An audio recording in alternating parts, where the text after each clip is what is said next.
لو تناهيتم إلى سر الحياة وصنعتم كائنا حيا نرى. لوگ زمانے کو برا کہتے ہیں جبکہ حدیث کے مطابق زمانہ تو خدا ہے. حدیث میں آتا ہے زمانے کو برا مت کہو، میں ہی زمانہ ہوں، یعنی میں ہی زمانے میں تصرفات کرتا ہوں. لیکن اس سے مراد یہ زمانے کو حقیقی معنی میں برا کہنا. لوگ کہتے ہیں زمانہ بڑا خراب آ گیا ہے اور یہ زمانہ ایسا کر رہا ہے، زمانہ ایسا کر رہا ہے. تو حدیث میں آتا ہے زمانہ تھوڑی کر رہا ہے کون ہے؟ اللہ کر رہا ہے. تو زمانے کو تم برا کہہ رہے ہو، حقیقت میں کس کو کہہ رہے ہو؟ برا. لیکن اس سے یہ مراد ہے جب حقیقی نسبت زمانے کی طرف کی جائے. ہم جو زمانے کی طرف نسبت کی کر رہے ہوتے ہیں نا، یہ نسبت کہلاتی ہے مجازی نسبت. ظرف کی طرف بھی بعض دفعہ نسبت کر دی جاتی ہے. ہم کہتے ہیں نا میں بریانی کی 3 پلیٹیں کھا گیا، تو پلیٹیں نہیں کھائی ہوتی، کھایا کیا ہوتا ہے آپ نے؟ بریانی. لیکن نسبت اس ظرف کی طرف کر دیتے ہو جس میں بریانی ہے. تو ظرف کبھی زمانے کا ہوتا ہے، کبھی مکان کا ہوتا ہے. اب پلیٹ یہ مکان ہے، پلیس ہے. ٹائم بھی ایک ظرف ہے. سمجھ میں آ رہی ہے بات؟ بعض دفعہ ٹائم کی طرف نسبت کر دی جاتی ہے، تو وہ نسبت حدیث میں مراد نہیں. ہم جب کہہ رہے ہوتے ہیں نا زمانہ برا ہے، تو ہم یہ سمجھ کے نہیں کہہ رہے ہوتے زمانہ یہ کام کر رہا ہے، بلکہ جس زمانے میں ہو رہے ہیں، زمانہ ایک برتن کی طرح ہے، تو مجازن اس زمانے کی طرف مجازن نسبت کی جاتی ہے. تو اس میں اللہ کو معاذ اللہ کسی کی نیت غلط کہنے کی نہیں ہوتی. تو وہ مجازی نسبت ٹھیک ہے. حدیث میں جو آتا ہے راجح قول یہی ہے کہ اس سے وہ جو دہریے لوگ جو زمانے کو برا بلا کہتے تھے نا، وہ سمجھتے تھے کہ نیچر ہی سب کچھ کر رہی ہے نا. تبھی آپ دیکھیں نا نیچر غصے میں، آپ نے دیکھا ہوگا دہریے لوگ جب یوٹیوب پہ کوئی تبصرہ کرتے ہیں نا، نیچر اینگری ہو گئی ہے. نیچر تو نیچر ویچر تھوڑی اینگری ہوتی ہے. اللہ کو غصہ آتا ہے تو اللہ طوفان لے آتا ہے، اللہ زلزلے لے آتا ہے. تو وہ حقیقی معنی میں نسبت کر رہے ہوتے ہیں. اس کی مثال ایسے ہے جیسے کوئی ملحد جو خدا کا منکر ہے، وہ کیا کہے گا؟ بہار کا موسم فصلوں کو اگاتا ہے. اس کی نیت ہوگی حقیقت میں بہار کا موسم ہی اگا رہا ہے، کیونکہ وہ خدا کو نہیں مانتا. لیکن جب مسلمان کہتا ہے بہار کا موسم فصلوں کو اگاتا ہے، تو اس سے خدا کی نفی مقصد نہیں ہوتی، کیونکہ فصلیں بہاروں میں اگتی ہیں تو مجازن نسبت ہوتی ہے. وہ اگاتا تو اللہ ہی ہے، لیکن کس موسم میں اگاتا ہے؟ بہار میں. کھائی ہم نے بریانی ہے، لیکن بریانی کا مقام کیا تھا؟ وہ پلیٹ. نسبت کدھر کر دی ہم نے؟ برتن کی طرف کے 3 پلیٹیں کھا گیا.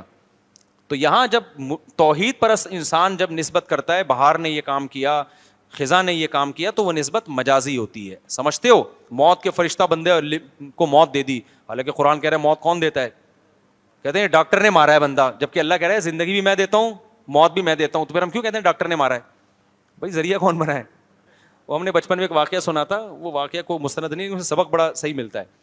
کہتے ہیں تمام فرشتوں نے نا، کوئی واقعہ مستند نہیں ہے، بس ایسے ہی ایک چٹکلے کے طور پہ اس کو سنایا جاتا ہے. بعض واقعات فرضی ہوتے ہیں لیکن سبق مل رہا ہوتا ہے وہ ٹھیک. کہتے ہیں جتنے فرشتے ہیں نا، انہوں نے اللہ سے کہا اللہ، موت کے فرشتے نے کہا اللہ تو نے جبریل کا کام لگا دیا وہی لانا، فلانے کا کام لگا دیا بارش برسانا، فلانے کا کام لگا دیا روزی دینا، سب لوگ تعریف کریں گے. میرا کام تو نے بندے مارنا لگا دیا. میرا کام تو نے کیا لگا دیا؟ تو ملک الموت.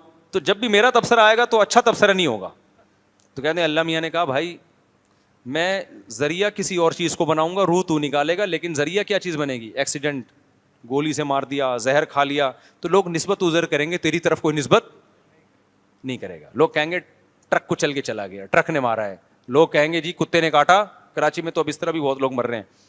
لوگ کہیں گے جی کرنٹ لگا، تو تیری طرف کوئی بھی نسبت، تو بالکل بھی بدنام نہیں ہوگا. حالانکہ حقیقت میں روح نکالنے والا کون ہے؟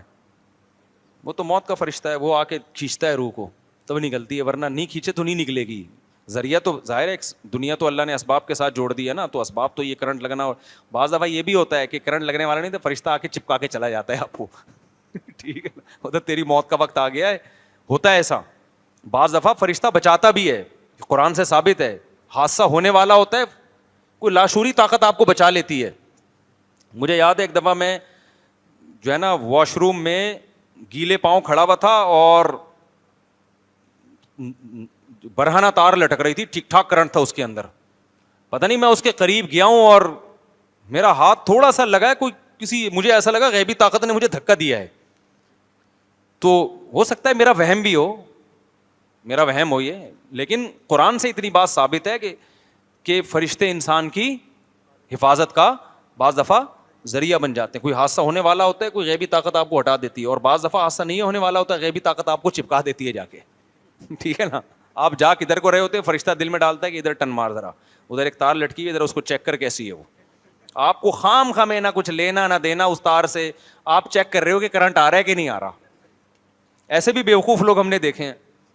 تو بعض دفعہ یہ فرشتہ ہی کہہ رہا ہوتا ہے, تمہارا ملک الموت آ گیا ہوتا ہے, اس کو پتا ہے اتنے بج کے اتنے سیکنڈ پہ میں نے اس کو نکالنا ہے, چل بھائی. تو ملک الموت ہی دل میں ڈال دیتا ہوگا کہ یہ ٹرک آ رہا ہے تو تھوڑا سا اس سائڈ پہ چل تو, ورنہ ادھر کو لگے گا تو سائڈ لگے گی, ادھر کو آئے گا تو پورا نیچے آئے گا اس کے. تو اچھا بھلا آدمی جا رہا ہوتا ہے, پتہ نہیں کن خواب و خیالوں میں ٹرک والا بلا وجہ بدنام ہو جاتا ہے. ٹرک نے نہیں مارا ہوتا, یہ خود ہی مرا ہوتا ہے اس کے نیچے آ کے. ایسے بھی کیسز ہوتے ہیں.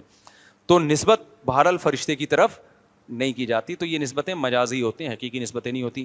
سبحانک اللہم وبحمدک نشہد ان لا الہ الا انت نستغفرک ونتوب الیک. ہوا و حرص والا دل بدل دے, میرا غفلت میں ڈوبا دل بدل دے.